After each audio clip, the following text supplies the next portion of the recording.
ਅੱਜ ਚੰਡੀਗੜ੍ਹ 'ਚ ਕੇਂਦਰੀ ਗ੍ਰਹਿ ਮੰਤਰੀ ਅਮਿਤ ਸ਼ਾਹ ਪਹੁੰਚੇ ਤੇ ਇੱਥੇ ਪਹੁੰਚ ਕੇ ਉਹਨਾਂ ਨੇ ਇੱਕ ਵੱਡਾ ਬਿਆਨ ਦਿੱਤਾ ਹੈ। ਜੀ ਹਾਂ, ਅਮਿਤ ਸ਼ਾਹ ਦਾ ਵੱਡਾ ਬਿਆਨ ਆਇਆ ਹੈ। ਉਹਨਾਂ ਕਿਹਾ ਕਿ ਚੰਡੀਗੜ੍ਹ ਪ੍ਰਸ਼ਾਸਨ ਦੇ ਸਾਰੇ ਮੁਲਾਜ਼ਮਾਂ ਦੇ ਉੱਪਰ ਸੈਂਟਰ ਸਰਵਿਸ ਰੂਲਸ ਲਾਗੂ ਹੋਣਗੇ। ਜੀ ਹਾਂ, ਮੁਲਾਜ਼ਮਾਂ ਦੀ ਰਿਟਾਇਰਮੈਂਟ ਉਮਰ 58 ਸਾਲ ਤੋਂ ਵਧਾ ਕੇ 60 ਸਾਲ ਹੋ ਜਾਵੇਗੀ। ਕੱਲ ਹੀ ਇਸ ਸੰਬੰਧੀ ਨੋਟੀਫਿਕੇਸ਼ਨ ਵੀ ਜਾਰੀ ਹੋਵੇਗਾ। ਅਮਿਤ ਸ਼ਾਹ ਨੇ ਐਲਾਨ ਕਰ ਦਿੱਤਾ ਹੈ। ਦੱਸ ਦਈਏ ਕਿ ਹੁਣ ਤੱਕ ਚੰਡੀਗੜ੍ਹ ਦੇ ਵਿੱਚ ਪੰਜਾਬ ਸਰਵਿਸ ਰੂਲਸ ਲਾਗੂ ਸਨ, ਪਰ ਹੁਣ ਅਮਿਤ ਸ਼ਾਹ ਨੇ ਐਲਾਨ ਕਰ ਦਿੱਤਾ ਹੈ ਕਿ ਚੰਡੀਗੜ੍ਹ ਦੇ ਵਿੱਚ ਸੈਂਟਰ ਦੇ ਰੂਲਸ ਲਾਗੂ ਹੋਣਗੇ।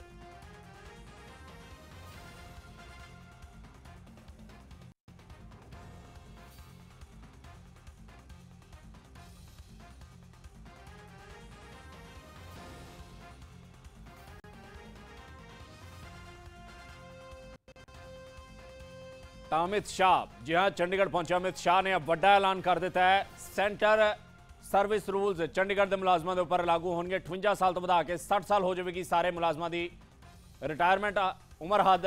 ਕੱਲ ਹੀ ਇਸ ਸੰਬੰਧੀ ਨੋਟੀਫਿਕੇਸ਼ਨ ਜਾਰੀ ਕਰ ਦਿੱਤਾ ਜਾਵੇਗਾ। ਦੱਸ ਦਈਏ ਕਿ ਹੁਣ ਤੱਕ ਚੰਡੀਗੜ੍ਹ ਦੇ ਵਿੱਚ ਪੰਜਾਬ ਸਰਵਿਸ ਰੂਲਸ ਲਾਗੂ ਹੁੰਦੇ ਸੀ। ਵੱਡੀ ਖਬਰ ਹੈ, ਬੇहद ਵੱਡਾ ਐਲਾਨ।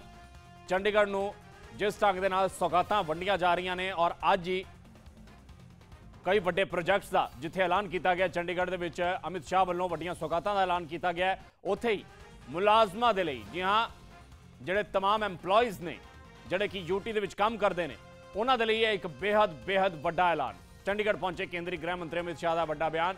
ਚੰਡੀਗੜ੍ਹ ਪ੍ਰਸ਼ਾਸਨ ਦੇ ਸਾਰੇ ਮੁਲਾਜ਼ਮਾਂ ਤੇ ਸੈਂਟਰ ਸਰਵਿਸ ਰੂਲਸ ਲਾਗੂ ਹੋਣਗੇ। ਮੁਲਾਜ਼ਮਾਂ ਦੀ ਰਿਟਾਇਰਮੈਂਟ ਉਮਰ 58 ਸਾਲ ਤੋਂ ਵਧਾ ਕੇ 60 ਸਾਲ ਹੋ ਜਾਵੇਗੀ। ਕੱਲ ਹੀ ਇਸ ਸੰਬੰਧੀ ਨੋਟੀਫिकेशन भी जारी कर दिया जाएगा।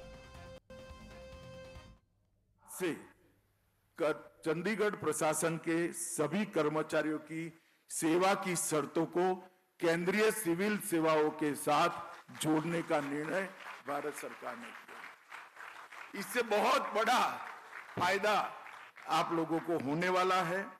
एक सबसे पहले तो आपकी सेवानिवृत्ति की वय बढ़ जाएगी, 58 की जगह 60 हो जाएगी। शिक्षा के साथ जुड़े हुए सभी कर्मचारी अधिकारी जो है, शिक्षा संस्थान के शिक्षक, प्रोफेसर, शिक्षण संकाय के सभी का निवृत्ति का आयु 65 हो जाएगा और बाल शिक्षा के भत्ते के भी आप लोग हकदार हो जाएंगे।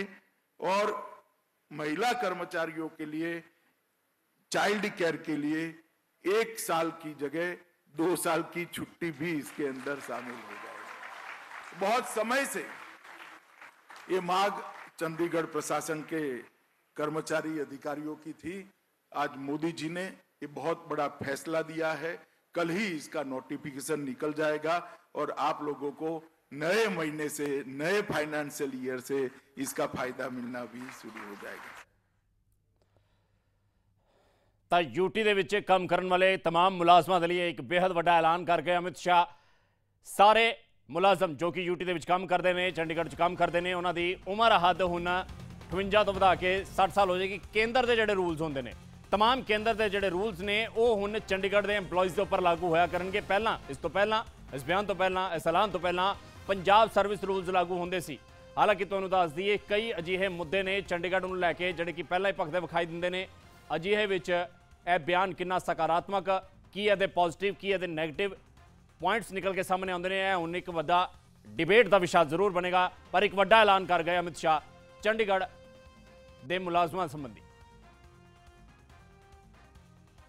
ਫਿਲਹਾਲ ਇਸੇ ਖਬਰ ਦੇ ਸਾਡੇ ਨਾਲ ਸਾਡੇ ਸਹਿਯੋਗੀ ਅੰਕੁਸ਼ ਮਹਾਜਨ ਜੁੜ ਚੁੱਕੇ ਨੇ। ਅੰਕੁਸ਼, ਤੁਹਾਡੇ ਕੋਲੋਂ ਜਾਣਨਾ ਚਾਹਾਂਗੇ, ਅਸੀਂ ਲੰਘੇ ਦਿਨੀ ਵੀ ਵੇਖਿਆ ਕਿਸਾਨਾਂ ਵੱਲੋਂ ਜਿਸ ਢੰਗ ਦੇ ਨਾਲ ਵੀ ਪ੍ਰੋਟੈਸਟ ਕੀਤਾ ਜਾ ਰਿਹਾ ਸੀ, 60-40 ਦਾ ਜਿਹੜਾ ਰੇਸ਼ੋ EMPLOYEES ਸਿਲੈਕਸ਼ਨ ਦੇ ਵਿੱਚ ਹੁੰਦਾ ਸੀ, ਉਸ ਨੂੰ ਲੈ ਕੇ ਵੀ ਉਹਨਾਂ ਦੀਆਂ ਕੁਝ ਡਿਮਾਂਡ ਸੀ। ਅਮਿਤ ਸ਼ਾਹ ਵੱਲੋਂ ਅੱਜ ਇਹ ਵੱਡਾ ਐਲਾਨ ਕਰ ਦਿੱਤਾ ਗਿਆ ਕਿ ਸੈਂਟਰ ਦੇ ਰੂਲਸ ਲਾਗੂ ਹੋਣਗੇ ਚੰਡੀਗੜ੍ਹ ਦੇ तमाम EMPLOYEES ਦੇ ਲਈ। ਕਿੰਨਾ ਪੋਜ਼ਿਟਿਵ, ਕਿੰਨਾ ਨੈਗੇਟਿਵ, ਕਿੰਨੇ ਲੰਬੇ ਚਿਰ ਤੋਂ ਇਹ ਮੰਗ ਚੱਲਦੀ ਆ ਰਹੀ ਸੀ, ਅੱਗੇ ਕੀ ਕੁਝ ਇੰਪੈਕਟ ਹੋਵੇਗਾ? बिल्कुल वड्डा ऐलान गृह मंत्री अमित शाह वालों किया गया है। ते इस बयान के मायने बहुत सारे ने, मायने भी हैं ते इसके नुकसान ते फायदे भी काफी हैगे ने। मुलाजम जिहड़े कि चंडीगढ़ दे विच सर्विस करते हैं, पिछले लंबे समय तो मंग कर रहे थे कि चंडीगढ़ दे विच जिहड़ा सर्विस रूल है वो यूटी का हो या सेंटर का हो। तो अज अमित शाह वालों सेंटर रूल लागू कर दिता गया, लेकिन ਹੁਣ ਇਹਦਾ ਹੁਣ ਆਉਣ ਵਾਲੇ ਦਿਨਾਂ ਦੇ ਵਿੱਚ परिणाम ਕਾਫੀ ਤਿੱਖੇ ਵੀ ਹੋ ਸਕਦੇ, ਤਿੱਖੇ ਚੱਲਣ ਨੂੰ ਮਿਲ ਸਕਦੇ, ਕਿਉਂਕਿ ਪੰਜਾਬ ਲਗਾਤਾਰ ਇਸ ਤਰੀਕੇ ਦੇ ਆਰੋਪ ਲਾਉਂਦਾ ਹੈ ਕੇਂਦਰ ਦੇ ਉੱਤੇ ਕਿ ਕੇਂਦਰ ਜਿਹੜਾ ਹੈ ਉਹ ਪੰਜਾਬ ਦੇ ਨਾਲ ਧੱਕਾ ਕਰਦਾ ਆ ਰਿਹਾ ਹੈ ਤੇ ਪੰਜਾਬ ਦੀ ਜਿਹੜੀ ਹੋਂਦ ਹੈ ਚੰਡੀਗੜ੍ਹ ਦੇ ਵਿੱਚ ਉਸਨੂੰ ਖਤਮ ਕਰਨ ਦਾ ਕੰਮ ਹੈ ਜਿਹੜਾ ਉਹ ਲਗਾਤਾਰ ਚੰਡੀਗੜ੍ਹ ਜਿਹੜਾ ਕੇਂਦਰ ਸਰਕਾਰ ਕਰ ਰਹੀ ਹੈ। ਉਸੇ ਦੇ ਵਿੱਚ ਇੱਕ ਹੋਰ ਕਦਮ ਮੰਨ ਸਕਦੇ ਕਿ ਚੰਡੀਗੜ੍ਹ ਪ੍ਰਸ਼ਾਸਨ ਦੇ ਵਿੱਚ ਜਿੰਨੇ ਵੀ ਹੁਣ ਜਿਹੜਾ ਮੁਲਾਜ਼ਮਾਂ ਦੀ ਭਰਤੀ ਹੋਏਗੀ ਉਹ ਸਿੱਧੇ ਹੁਣ ਸੈਂਟਰ ਪੇ ਸਕੇਲ ਤੇ ਭਰਤੀ ਹੋਏਗੀ। ਉਸ ਦੇ ਵਿੱਚ ਹਾਲਾਂਕਿ ਫਾਇਦਾ ਇਹ ਹੋਏਗਾ ਮੁਲਾਜ਼ਮਾਂ ਨੂੰ ਕਿ ਉਹਨਾਂ ਦੀ ਜਿਹੜੀ ਰਿਟਾਇਰਮੈਂਟ ਏਜ ਹੈ ਉਸ ਦੇ ਵਿੱਚ 2 ਸਾਲ ਦਾ ਵਾਧਾ ਹੋਏਗਾ ਤੇ ਨਾਲ ਕੁਝ ਪਰਕਸ ਜਿਹੜੇ ਉਹ ਵੱਧ ਜਾਣਗੇ। ਲੇਕਿਨ ਦੂਜੇ ਪਾਸੇ ਅਗਰ ਗੱਲ ਕਰੀਏ ਮੁਲਾਜ਼ਮਾਂ ਨੂੰ ਜਿਹੜੀ ਤਨਖਾਹ ਇਸ ਵੇਲੇ ਮਿਲਦੀ ਹੈਗੀ ਹੈ, ਕਿਉਂਕਿ ਪੰਜਾਬ ਦੀ ਪੁਲਿਸ ਦੀ ਅਗਰ ਗੱਲ ਕਰੀਏ, ਪੰਜਾਬ ਪੁਲਿਸ ਦੇ ਵਿੱਚ ਸਭ ਤੋਂ ਜ਼ਿਆਦਾ ਤਨਖਾਹਾਂ ਅਗਰ ਉਸ ਰੂਲ ਦੇ ਮੁਤਾਬਕ ਅਗਰ ਗੱਲ ਕਰੀਏ ਤੇ ਚੰਡੀਗੜ੍ਹ ਦੇ ਵਿੱਚ ਹੁਣ ਤਨਖਾਹ ਜਿਹੜੀ ਹੈ ਮੁਲਾਜ਼ਮਾਂ ਦੀ ਉਹ ਜ਼ਰੂਰ ਘਟ ਸਕਦੀ ਹੈ। ਲੇਕਿਨ ਹੁਣ ਕਿਸ ਤਰੀਕੇ ਨਾਲ ਕਿਸ ਰੇਸ਼ੋ ਦੇ ਵਿੱਚ ਹੋਏਗਾ ਹੁਣ ਤੇ ਆਉਣ ਵਾਲੇ ਜਦੋਂ ਇਹ ਨੋਟੀਫਿਕੇਸ਼ਨ ਕੱਲ ਜਦੋਂ ਹੋਏਗੀ ਉਸ ਤੋਂ ਬਾਅਦ ਸਾਫ਼ ਹੋ ਪਾਏਗਾ। ਲੇਕਿਨ ਜਿਸ ਤਰੀਕੇ ਨਾਲ ਅਮਿਤ ਸ਼ਾਹ ਵੱਲੋਂ ਐਲਾਨ ਕੀਤਾ ਗਿਆ ਕਿ ਜਿਹੜੀ ਅਫਸਰਾਂ ਦੀ ਨਿਯੁਕਤੀ ਨੂੰ ਲੈ ਕੇ 60-40 ਦਾ ਰੇਸ਼ੋ ਜਿਸ ਨੂੰ ਲੈ ਕੇ ਲੰਬੇ ਸਮੇਂ ਤੋਂ ਡਿਬੇਟ ਵੀ ਚੱਲਦੀ ਆ ਰਹੀ ਹੈ, ਹੁਣ ਜਦ ਪੇ ਸਕੇਲ ਸਿੱਧਾ ਸੈਂਟਰ ਦੇ ਅਧੀਨ ਹੋ ਗਿਆ ਤਾਂ ਸਮਝਿਆ ਜਾ ਸਕਦਾ ਹੈ ਕਿ ਨਿਯੁਕਤੀਆਂ ਵੀ ਹੁਣ ਸਿੱਧਾ ਸੈਂਟਰ ਕੋਟੇ ਦੇ ਵਿੱਚੋਂ ਹੋਇਆ ਕਰਨਗੀਆਂ ਜਾਂ ਫਿਰ 60-40 ਦਾ ਜਿਹੜਾ ਰੇਸ਼ੋ ਹੈ ਉਸ ਨੂੰ ਲੈ ਕੇ ਜਿਹੜੀ ਡਿਬੇਟ ਚੱਲਦੀ ਆ ਰਹੀ ਹੈ ਉਸ ਦੇ ਉੱਪਰ ਕੀ ਕੁਝ ਇਸ ਦਾ ਰਿਫਲੈਕਸ਼ਨ ਵੇਖਣ ਨੂੰ ਮਿਲੇਗਾ। अमित रिफ्लैक्शन जरूर पेगा, लेकिन ये वही गल हैगी जो नोटिफिकेशन ऐदी आएगी उस नोटिफिकेशन दे विच किस तरीके दे क्लॉजेस दिते जांदे कि जेहड़ी हुन रिक्रूटमेंट जेहड़ी होनी है वो किस तरीके दा किस पे स्केल दे अंडर होएगी, सेंटर दे अंडर होएगी या जेहड़ा 60-40 जेहड़ा पंजाब हरियाणा दा हैगा उस रेशो दे तहत होएगी। हुन जदों नोटिफिकेशन आएगी तो उस तो बाद साफ हो पाएगा। लेकिन जिस तरीके नाल चंडीगढ़ प्रशासन लई पूरा ऐलान किया, चंडीगढ़ प्रशासन दे कर्मचारियों दे लई अमित शाह ने कहा गया कि उन्हां लई एक वड्डी खुशखबरी है कि हुण उन्हां दी जिहड़ी सर्विस रूल्स है वो सेंटर के अधीन आ जाएंगे। यानी इसमें कहिए कि सेंटर के अधीन नाल इन्हां दे पर्स जरूर वधणगे, लेकिन होर चीज़ां बिल्कुल वेट एंड वॉच की स्थिति है। हाले शायद इस नूं लैके होर क्लैरिटी का होना बाकी है, पर साडे नाल अंकुश बने रहो तुसीं साडे नाल श्रोमणी अकाली दल के आगू विरसर सिंह वलटोहा भी जुड़ चुके हैं। वलटोहा साहब तुहाडा स्वागत है PTC न्यूज़ ते तुहाडे कोलों जानना समझना चाहांगे किस ढंग नाल वेखदे हो अमित शाह के इस ऐलान नूं। अमित शाह कहते हैं कि लंबी चिर तो मंग चलती आ रही सी ते हुण असीं ऐलान कर रहे हैं सेंटर के अधीन सेंटर वांग सारा पे स्केल जिहड़ा वै वो सेंटर सर्विस रूल्स लागू होणगे चंडीगढ़ एम्पलॉयज़ दे लई। तुसीं किवें वेखदे हो इस डिसीजन नूं? देखो जिस तक ये डिसीजन आया था जिस तरह का ऐलान किया गया अमित शाह जी वालों ये तो बड़ा बदकिस्मती वाला ऐलान है और यदि जिन्नी भी निंदा की जाए उन्नी थोड़ी है। अमित शाह जी नूं इस गल बारे बड़ी चंगी तरह पता है कि जिहड़ा चंडीगढ़ के उत्ते हक है वह पंजाब का है और जदों पंजाब का पुनर्गठन होया सीगा ते एक कुछ समय लिए इहनूं यूटी बनाया गया सीगा ते यूटी दे विच भी ये रेशो रखी गई सी कि 60% उत्थे मुलाजम जिहड़े ने वो पंजाब दे होणगे, ऑफिसर पंजाब दे होणगे ते 40% हरियाणे तो आउणगे। और बड़े लंबे समय तो पंजाब की मांग रही है जिहदे वास्ते जदोजहद भी की गई। श्रोमणी अकाली दल ने संघर्ष भी किए, मोर्चे भी लाए ते इत्थों तक कि एक बार 1985 दे विच जिहड़ा अकॉर्ड होया सीगा पंजाब समस्या नूं लैके जिहड़ा समझौता होया सीगा राजीव गांधी ने चंडीगढ़ जिहड़ा पंजाब दे हवाले करन दा बकायदा जिहड़ा आ वो एक तरह समझौता भी कीता सीगा ते 26 जनवरी 1986 नूं जिहड़ा आ वो चंडीगढ़ जिहड़ा पंजाब दे हवाले भी करना सी ते सेंटर सरकार ने चाहे सेंटर सरकार जां उस समय दी राजीव गांधी की सरकार भी जिहड़ी है उहदे तो मुनकर हो गई सीगी। पर हमेशा ही पंजाब ने जिहड़ा आ पंजाब दे जिन्ने भी तुसीं देखोगे चाहे कोई भी सरकार आउंदी रही है वो अपना जिहड़ा गवर्नर का एड्रैस है पंजाब की विधान सभा दे विच जिहड़ा मुढ़ला भाषण हुंदा है गवर्नर का उहदे विच भी इस गल का दावा करते रहे आ, इस गल की मंग करते रहे कि चंडीगढ़ के उत्ते पंजाब का हक बनता है और बहुत मतलब पंजाब की विधान सभा चंडीगढ़ है, पंजाब का सैक्रेटरीएट जिहड़ा चंडीगढ़ है, पंजाब का सारा कुछ चंडीगढ़ तो चलता है। ते अज जिस तरह का अमित शाह जी होरां ने कीता ये सीधे रूप च जिहड़ा आ एक तरह की डिक्टेटरशिप है और ठीक है डिक्टेटरशिप तुसीं इस नूं करार दे रहे हो कि अमित शाह की डिक्टेटरशिप है कि चंडीगढ़ के उपर सेंटर सर्विस रूल्स लागू होंगे। वलटोहा साहब बने रहो साडे नाल। हरजीत गरेवाल भी साडे नाल जुड़ चुके हैं। भाजपा आगू हरजीत गरेवाल का की कुछ कहना है, वो किस ढंग दे नाल इस पूरे मसले नूं वेखदे ने, एक बार उन्हां दा भी बयान असीं जान लैंदे हां। गरेवाल साहब स्वागत है तुहाडा PTC न्यूज़ ते। वलटोहा साहब नूं तुसीं सुन पा रहे सी, उन्हां दा कहना है कि एक ढंग की डिक्टेटरशिप है कि चंडीगढ़ के उपर पंजाब का हक है पर हुण सेंटर सर्विस रूल्स लागू करके एक ढंग का एक डिक्टेटरशिप वाला डिसीजन लिता गया अमित शाह वालों। तुहाडा बयान जानना चाहांगे इस मसले नूं लैके। ਪਹਿਲੀ ਗੱਲ ਤਾਂ ਇਹ ਹੈ ਕਿ ਸੈਂਟਰਲ ਰੂਲਸ ਵੀ ਬਾਕੀ ਦੇਸ਼ ਦੇ ਅੰਦਰ ਜਿੰਨੀਆਂ ਯੂਟੀਜ਼ ਨੇ ਉੱਥੇ ਸੈਂਟਰਲ ਰੂਲਸ ਹੀ ਅਪਲਾਈ ਹੁੰਦੇ ਆ। ਸੈਂਟਰ ਦੇ EMPLOYE ਜਿੱਥੇ ਜਿੱਥੇ ਵੀ ਹੈਗੇ ਆ ਤੇ ਉਹਦੇ ਨਾਲ ਕੋਈ ਨਾ ਤਾਂ ਸੈਲਰੀ ਦਾ ਫਰਕ ਪੈਣਾ, ਨਾ ਹੀ ਕਿਸੇ ਅਧਿਕਾਰ ਦਾ ਫਰਕ ਪੈਣਾ। ਤੇ ਮੈਂ ਇਹ ਸਮਝਦਾ ਕਿ ਉਹਦੇ ਨਾਲ ਜਿਹੜੇ ਕੰਮ ਕਰਨ ਵਾਲੇ ਅਧਿਕਾਰੀ ਨੇ ਉਹਨਾਂ ਨੂੰ ਵੀ ਥੋੜਾ ਆਸਾਨੀ ਹੋ ਜਾਏਗੀ। ਔਰ ਸਟੇਟ ਤੋਂ ਨਾਮ ਮੰਗਦੇ ਆ ਬਾਰ-ਬਾਰ। ਪੰਜਾਬ ਨਹੀਂ, ਜਿਸ ਤਰ੍ਹਾਂ ਸਿਟਕੋ 'ਚ ਖੁਦ ਨਹੀਂ 3-3 ਸਾਲ ਨਾਮ ਭੇਜਦੇ EMPLOYEES ਦੇ ਅੱਗੇ, ਪੈਨਲ ਭੇਜਦੇ ਤੇ ਉਹਨਾਂ ਨੂੰ ਉਨੀ ਦੇਰ ਐਡੀਸ਼ਨਲ ਚਾਰਜ ਦੇਣਾ ਪੈਂਦਾ। ਫਿਰ ਇਹ ਸ਼ੋਰ ਮਚਾਉਂਦੇ ਨੇ ਕਿ ਕੇਂਦਰ ਨੇ ਚੰਡੀਗੜ੍ਹ 'ਚ ਦਖਲਅੰਦਾਜ਼ੀ ਕਰਤੀ। ਇਸ ਤਰ੍ਹਾਂ ਦੀ ਕੋਈ ਗੱਲ ਨਹੀਂ ਹੈਗੀ ਕਿ ਕੋਈ ਕੇਂਦਰ ਇੱਥੇ ਦਖਲਅੰਦਾਜ਼ੀ ਕਰ ਰਿਹਾ। ਨਹੀਂ, ਪਰ ਤੁਸੀਂ ਗਰੇਵਾਲ ਸਾਹਿਬ ਕੀ ਕਹਿਣਾ ਚਾਹੁੰਦੇ ਹੋ ਕਿ ਜਿਸ ਢੰਗ ਦੇ ਨਾਲ ਅਜਿਹੀ ਡਿਲੇ ਹੁੰਦੀਆਂ ਵਾਕਈ ਪੰਜਾਬ ਸਰਕਾਰ ਦੀ ਇੱਕ ਨਾਕਾਮੀ ਵੀ ਗਿਣੀ ਜਾ ਸਕਦੀ ਹੈ ਕਿ ਉਸ ਢੰਗ ਦੇ ਨਾਲ ਜਦੋਂ ਮੁਲਾਜ਼ਮਾਂ ਦੇ ਕਾਡਰ ਦੇ ਜਾਂ ਫਿਰ ਪੂਰੇ ਪੈਨਲ ਦੇ ਨਾਮ ਦੇਣੇ ਹੁੰਦੇ ਉਦੋਂ ਨਹੀਂ ਦਿੱਤੇ ਜਾਂਦੇ। ਪਰ ਕੀ ਸਮਝਿਆ ਜਾ ਸਕਦਾ ਹੈ ਕਿ ਖਾਲਸ ਪੰਜਾਬੀ 'ਚ ਕਹੀਏ ਕਿ ਕੰਡਾ ਹੀ ਕੱਢ ਦਿੱਤਾ ਹੁਣ ਸੈਂਟਰ ਨੇ, ਸਭ ਕੁਝ ਆਪਣੇ ਅੰਦਰ ਲਿੱਤਾ। 60-40 ਦਾ ਜਿਹੜਾ ਰੇਸ਼ੋ ਹੈ ਉਹ ਹੁਣ ਇੱਕ ਬੀਤੇ ਕੱਲ ਦੀ ਗੱਲ ਹੋ ਗਈ ਹੈ। ਨਹੀਂ, ਉਹ ਤਾਂ ਜਿਹੜੇ EMPLOYE ਪੰਜਾਬ ਤੋਂ ਵੀ ਜਾਣਗੇ ਉਹਨਾਂ ਤੇ ਸੈਂਟਰਲ ਰੂਲਸ ਅਪਲਾਈ ਕਰਨਗੇ। ਨਾ ਤਾਂ ਉਹਨਾਂ ਦੀ ਕੋਈ ਸੈਲਰੀ ਦਾ ਫਰਕ ਪੈਣਾ, ਨਾ ਹੀ ਉਹਨਾਂ ਦੇ ਕੋਈ ਅਧਿਕਾਰਾਂ ਦਾ ਫਰਕ ਪੈਣਾ। ਉਹ ਜਦੋਂ ਵਾਪਸ ਚਲੇ ਜਾਣਗੇ ਤਾਂ ਉਹਨਾਂ ਦੇ ਉਸ ਸਟੇਟ ਦੇ ਰੂਲ ਲਾਗੂ ਹੋਣਗੇ ਤੇ ਇਹਦੇ 'ਚ ਤਾਂ ਕੋਈ ਬਹੁਤ ਬੜਾ ਫਰਕ ਨਹੀਂ ਪੈਣ ਲੱਗਿਆ। ਔਰ ਮੇਰਾ ਖਿਆਲ ਹੈ ਇਹਦੇ 'ਚ ਐਡਮਿਨਿਸਟ੍ਰੇਟਿਵ ਕੰਮਾਂ ਦੇ ਅੰਦਰ ਆਸਾਨੀ ਆਏਗੀ ਔਰ EMPLOYEES ਲਈ ਵੀ ਆਸਾਨ ਰਹੇਗਾ। ਕੋਈ ਇਹੋ ਜਿਹੀ ਗੱਲ ਨਹੀਂ। ਇਹਨੂੰ ਪਹਿਲਾਂ ਪੂਰੀ ਸਟੱਡੀ ਕਰ ਲੈਣੀ ਚਾਹੀਦੀ ਹੈ, ਫਿਰ ਇਸ ਤੇ ਕਮੈਂਟਸ ਕਰਨੇ ਚਾਹੀਦੇ। ਕੋਈ ਐਸੀ ਡਿਕਟੇਟਰਾਨਾ ਕਾਰਵਾਈ ਨਹੀਂ ਲੱਗਦੀ ਮੈਨੂੰ। ਤੇ ਮੈਂ ਇਹ ਸਮਝਦਾ ਕਿ ਇਹਨੂੰ ਸਾਨੂੰ ਸਹਿਜ ਲੈਣਾ ਚਾਹੀਦਾ, ਕੋਈ ਇਸ ਤਰ੍ਹਾਂ ਦੀ ਗੱਲ ਨਹੀਂ ਕਰਨੀ ਚਾਹੀਦੀ।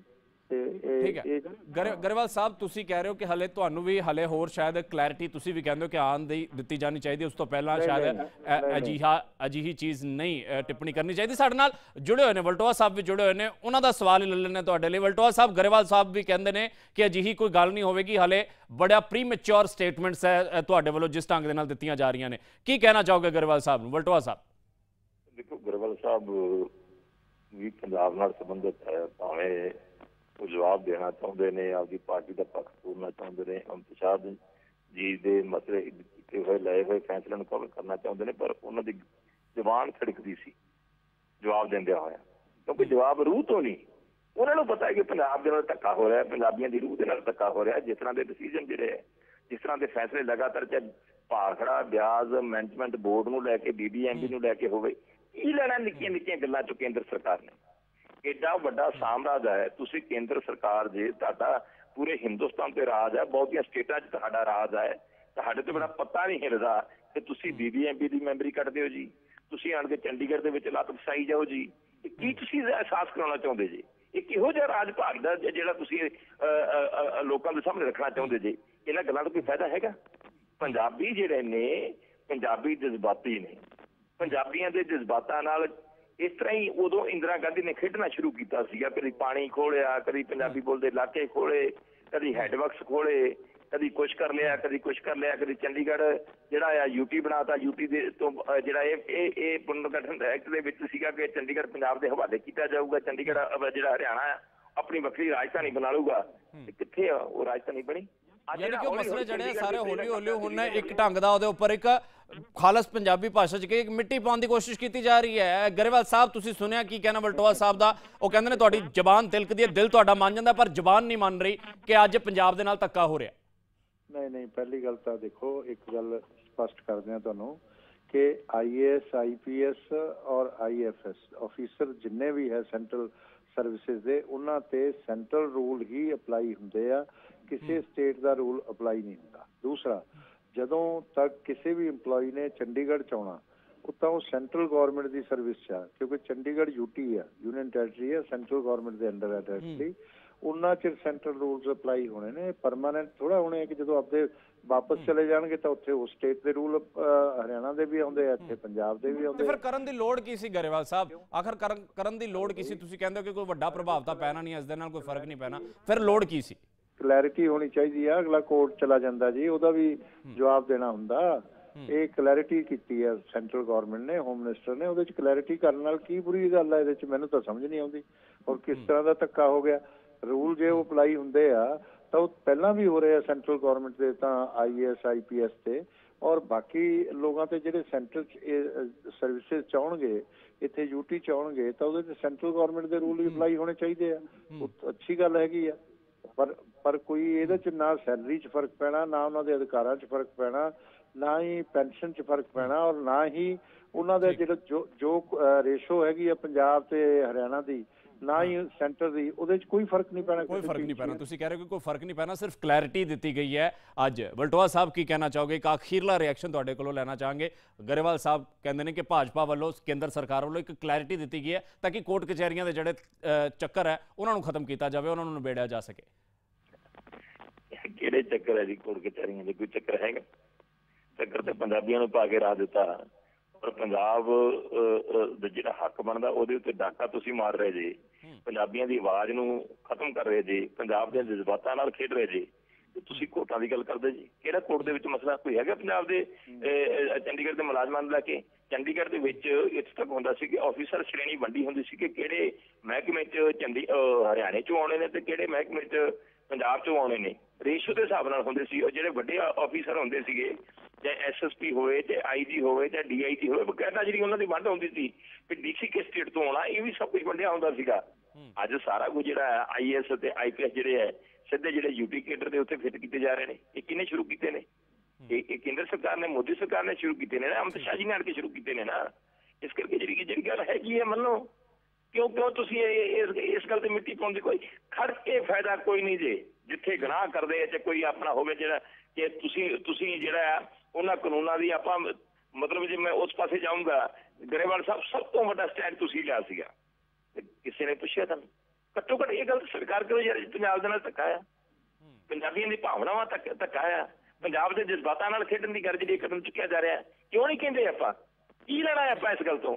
ਠੀਕ ਹੈ ਕਿ ਇਹ ਕਹੋਗੇ ਠੀਕ ਹੈ ਕਿ ਮੈਂ ਭਾਰਤੀ ਜਨਤਾ ਪਾਰਟੀ। ਵਲਟੋਆ ਸਾਹਿਬ ਤੁਸੀਂ ਸਹੀ ਕਹਿ ਕਿ ਕਈ ਗੱਲਾਂ ਹੁੰਦੀਆਂ ਨੇ, ਦਿਲ ਮੰਨ ਜਾਂਦਾ ਪਰ ਜ਼ੁਬਾਨ ਨਹੀਂ ਮੰਨਦੀ, ਪਾਰਟੀ ਦਾ ਧਰਮ ਵੀ ਨਿਭਾਉਣਾ ਹੁੰਦਾ ਹੈ। ਬੇਹਦ ਸ਼ੁਕਰੀਆ ਵਲਟੋਆ ਸਾਹਿਬ। ਨਾਲ ਹੀ ਗਰੇਵਾਲ ਸਾਹਿਬ ਸਾਡੇ ਨਾਲ ਜੁੜੇ ਸੀ। ਗਰੇਵਾਲ ਸਾਹਿਬ ਤੁਹਾਡਾ ਵੀ ਬੇਹਦ ਸ਼ੁਕਰੀਆ ਇਸ ਸਾਰੀ ਗੱਲ ਨੂੰ ਲੈ ਕੇ ਆਪਣਾ ਪੱਖ ਰੱਖਣ ਦੇ ਲਈ। ਫਿਲਹਾਲ ਇਸ ਖਬਰ ਨੂੰ ਲੈ ਕੇ ਸਾਡੇ ਨਾਲ ਸੁਖਪਾਲ ਸਿੰਘ ਖਹਿਰਾ, ਕਾਂਗਰਸੀ ਵਿਧਾਇਕ ਸੁਖਪਾਲ ਸਿੰਘ ਖਹਿਰਾ ਸਾਡੇ ਨਾਲ ਫੋਨ ਲਾਈਨ ਤੇ ਜੁੜ ਚੁੱਕੇ ਨੇ, ਉਹਨਾਂ ਦਾ ਵੀ ਪੱਖ ਜਾਣ ਲੈਂਦੇ ਹਾਂ। ਖਹਿਰਾ ਸਾਹਿਬ ਸਵਾਗਤ ਹੈ ਤੁਹਾਡਾ। ਲੀਗਲ ਮੈਟਰ ਰਿਹਾ ਹੈ ਔਰ ਬੜੀ ਲੰਬੇ ਸਮੇਂ ਤੋਂ ਡਿਬੇਟ ਵੀ ਚੱਲਦੀ ਰਹੀ ਹੈ।